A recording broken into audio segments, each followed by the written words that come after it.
Le PRCM, le Programme régional de conservation de la zone côtière et marine en Afrique de l'Ouest, est une coalition d'acteurs qui, constatant qu'ils partageaient les mêmes préoccupations, ont décidé en 2003 d'harmoniser leur action dans une perspective transfrontalière en vue d'une protection toujours plus efficace du littoral. Le littoral couvert par les pays du PRCM se caractérise par un environnement riche et varié. En partant de la Mauritanie, vers le sud, on trouve des côtes à falaises, des rivages désertiques, de grandes plages, puis des estuaires et des mangroves, jusqu'à la Sierra Leone. Au large des côtes se trouvent deux archipels, l'archipel du Cap-Vert et l'archipel des Bijagos.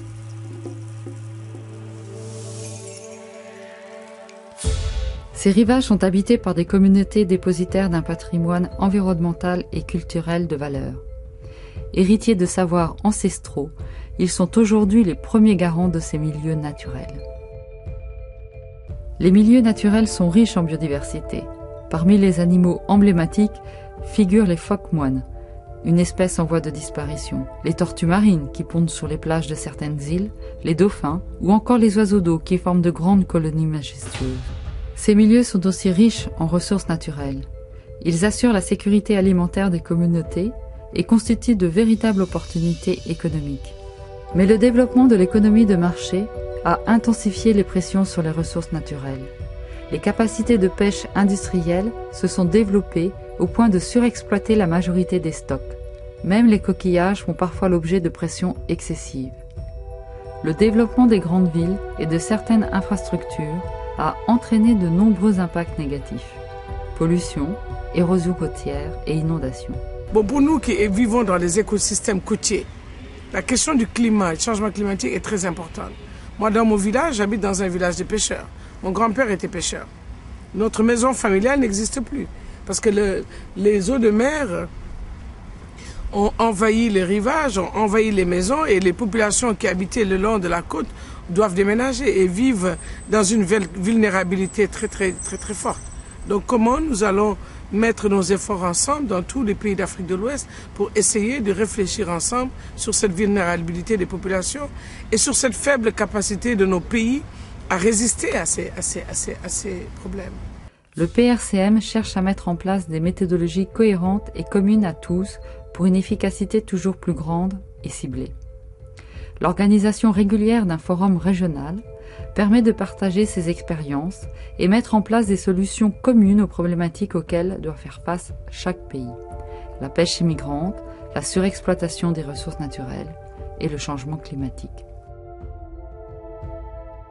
Pour concrétiser cette vision, les partenaires du PRCM ont encouragé les gouvernements des 7 pays à protéger les milieux les plus précieux, ceux qui jouent un rôle critique dans la reproduction des ressources naturelles. Il existe aujourd'hui 24 aires marines protégées, regroupées dans un réseau unique en Afrique, dans l'écorégion du PRCM. Les AMP sont gérés de manière participative avec les communautés implantées depuis toujours dans ces écosystèmes. Des activités génératrices de revenus, comme l'artisanat, encouragent les populations à la conservation de la biodiversité. Le suivi de cette biodiversité et de ses ressources naturelles doit aussi impliquer les chercheurs. La surveillance des AMP se doit être efficace car l'abondance de leurs ressources attire de nombreuses convoitises.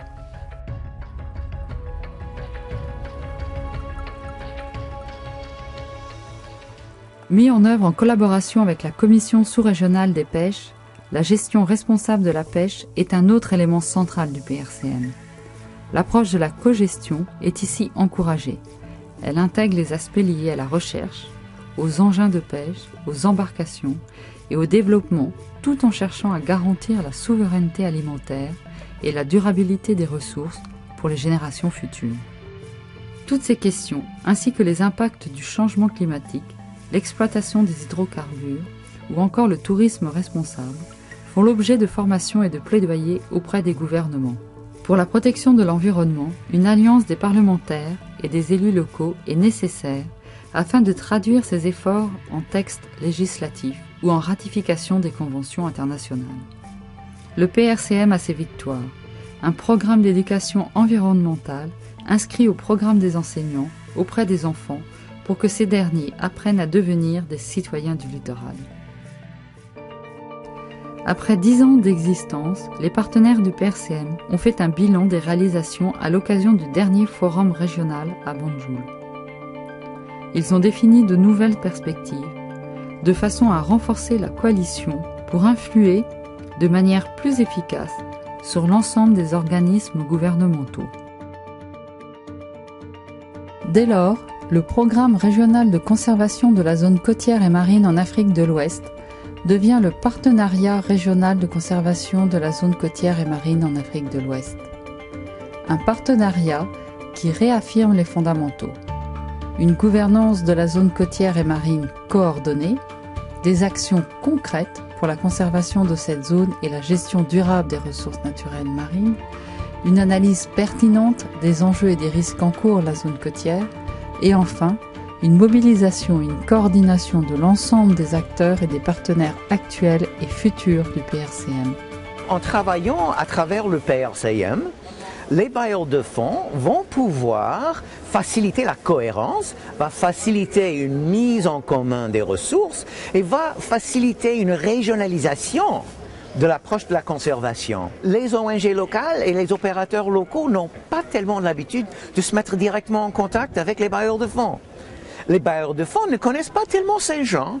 Donc, pour une phase de transition, le partenariat va pouvoir fournir un pont entre ces acteurs pour bâtir ensemble une certaine compréhension mutuelle qui va devenir la base de la conservation durable de la sous-région.